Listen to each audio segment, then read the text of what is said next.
Greetings. It's the day before the fall equinox here in the north, and I'm just enjoying the sunshine today, getting some resin art filed down. Let's see these.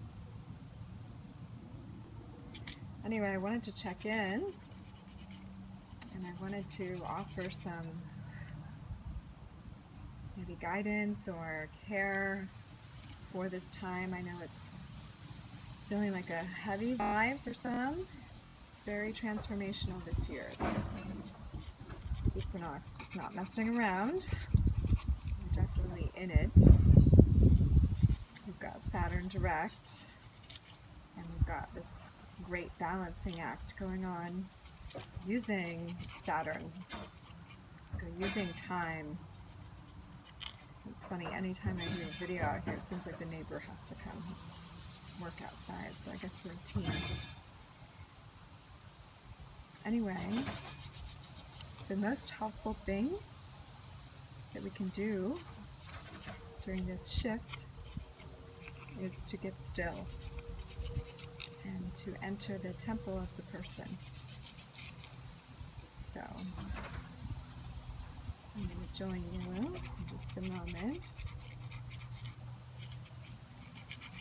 I'm really feeling these pieces want to be part of this equinox.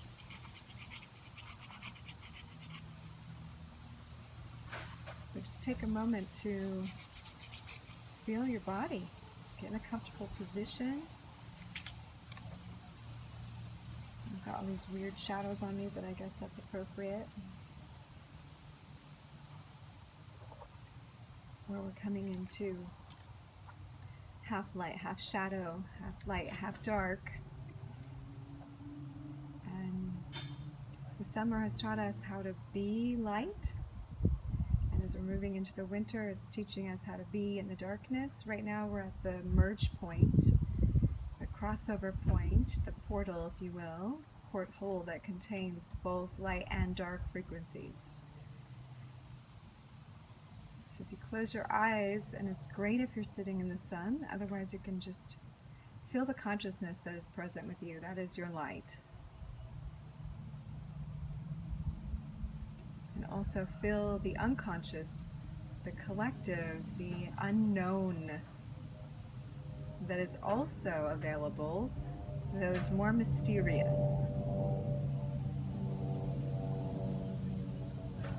I like to imagine the known in my right side, lighting up my right side, and the unknown, the dark, in my left side, and just feeling this yin-yang sort of configuration, holding space in both sides of my body. So if you want to imagine that with me.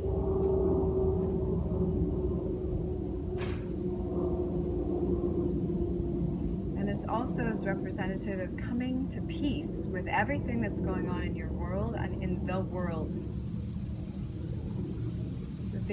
Some things seem beautiful and light and enlightening and good. Those things exist. And some things seem dark, seem overbearing, seem shadowy, seem unsure, heavy. And together they make up the all that is, the eternal now.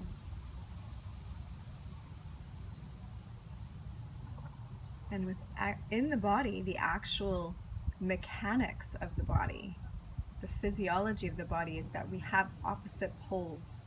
We have magnetic and electrical energy. We have positive protons and negative neutrons. We have this balance of light and dark, positive, negative, charge in our body. And it is only when we merge this at a consciousness level that we actually light up that third eye, that pineal gland becomes active within, which opens up a door in our consciousness to deeper connection with God, deeper connection with Source, with what is beyond this physical. It is the eye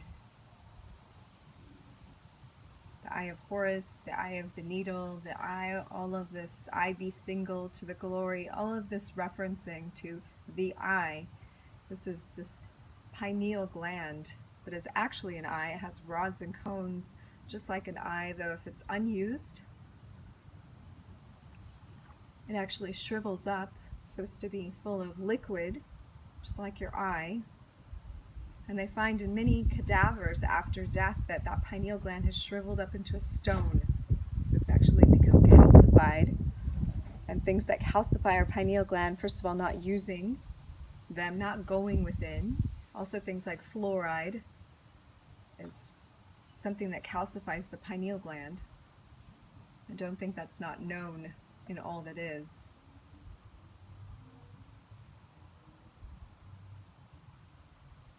Other chemicals and pesticides and drugs and so forth also can calcify this gland. And you can also purify it. You can also cleanse it and clean it. Simple herbs, even like cilantro and parsley and things like this, begin to help awaken and clear away. And then we can go into other elements, fish oils that are high frequency, skill oil, I think is what it's called, or skrill.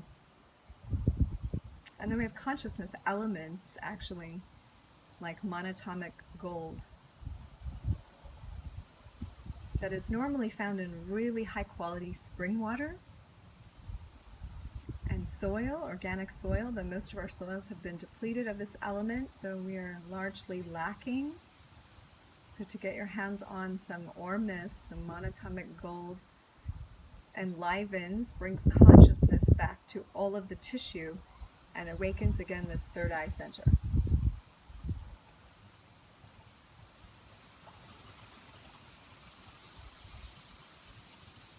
So right now with me, this whole structure of the brain, the third eye, our seat of consciousness, begins in the spine. It is the straight path. It is the rod of iron, if you will. It is the one way. When people speak of one way, it's really meaning the spine within, your own internal way. There's only one spine in your body. There's only one way to your brain. That's through the nervous system, through the spine, through the subtle pulses that reach that pineal gland, through all of the ventricles, sort of 12, just like 12 apostles and 12 disciples and 12 astrological signs and 12 months. The 12 has been around for a long time, and it points to the 12 ventricles in the brain. That when they are lying down prostrate to the pineal gland, when they surrender, when they stop trying to think they know it all, when you do, when I stop trying so hard, when I surrender and I breathe,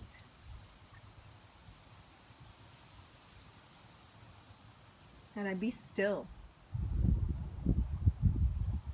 those 12 ventricles relax and they lay down and they open up. They actually open the space of the third eye, and they allow access to a deeper level of us, a deeper layer of consciousness that is our God self, our I am presence.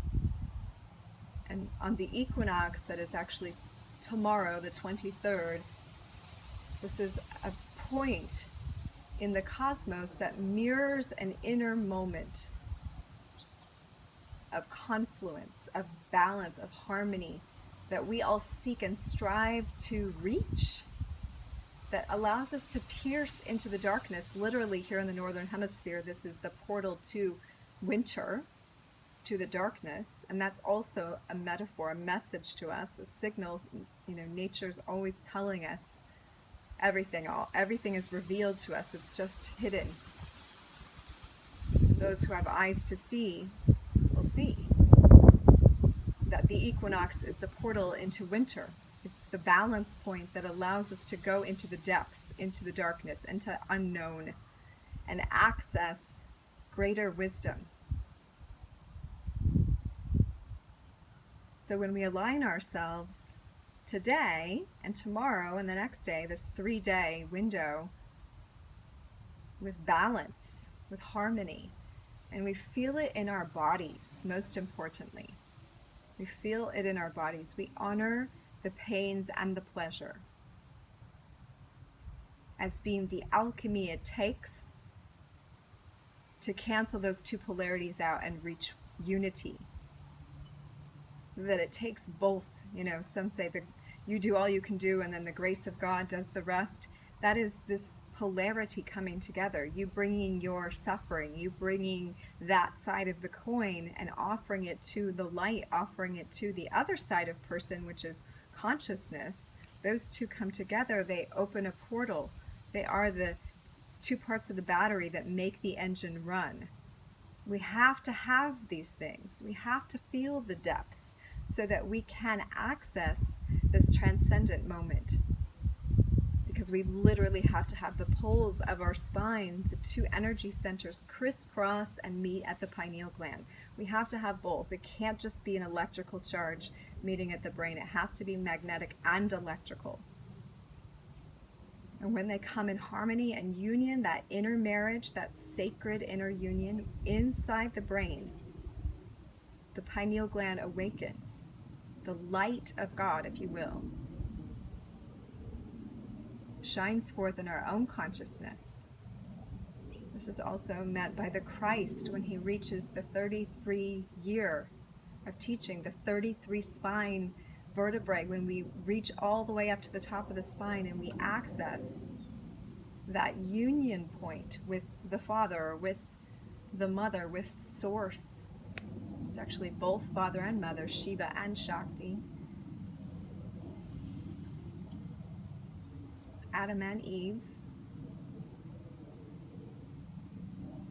Both of these polarities, they marry over the altar of the pineal gland. They come together, they cancel out, they activate a higher presence within the being, a higher consciousness within the soul that is our oversoul, our higher soul, our bigger self, our communion, if you will, with divine nature. And so I have great honor and appreciation for the awareness of the equinox and the power that is present in it. So let's just take a moment together to breathe up the spine.